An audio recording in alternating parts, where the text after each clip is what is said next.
Hi friends, जय जगन्नाथ। मु भलरे अच्छे, आशा करछि आपण माने भलरे थिबे। मु आज आपण सहित शेयर करबा पई जाउछि छत्तू तरकारी। देखंतु मु एटी छत्तू आलू एमति काटी रख देछि, पियाज आ एथिरे मु जीरा, धनिया, अदा, रसुण, टमाटो, पियाज सब पेस्ट कर रखिछि। चलंतु बनेवा छत्तू तरकारी।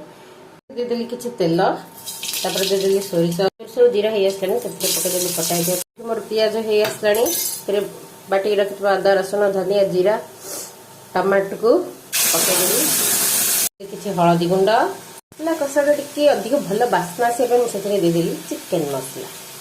देखो ये मोर मसला पूरा हे आसलानी। तो ये मुझे काटिक रखिଥିବା आलू और छतु को पकईदेली। मुझे आलू सीझेनी, कंचा आलू का देखो मुझे पकईदेली। मुझे देदेली स्वाद अनुसार लुण, नहले अलणा लगे छतु आलू। मु पकईदेली लंका गुंड, तापर ये सब को मिक्स करदे। मिक्स करके घोड़े दबा, किस समय सीझा छाड़दबा। कौन है देखु मोर एठी पूरा आलू सीझी जाइए, पूरा आलू सीझी जाइए, छतु भी सीझी जाइए।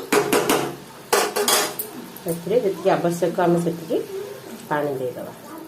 चलंतु देखिबा मोर छतु आलू तरकारी। अरे वाह, बढ़िया बास्ना होची। देखंतु एठी मोर प्रस्तुत हो जाइए छतु आलू तरकारी।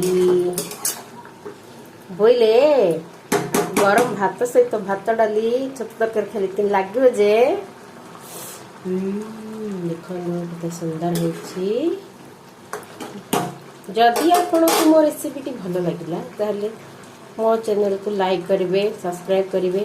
प्लीज जल्दी जल्दी सब्सक्राइब करंतु मो चैनल को। रहूची, जय जगन्नाथ।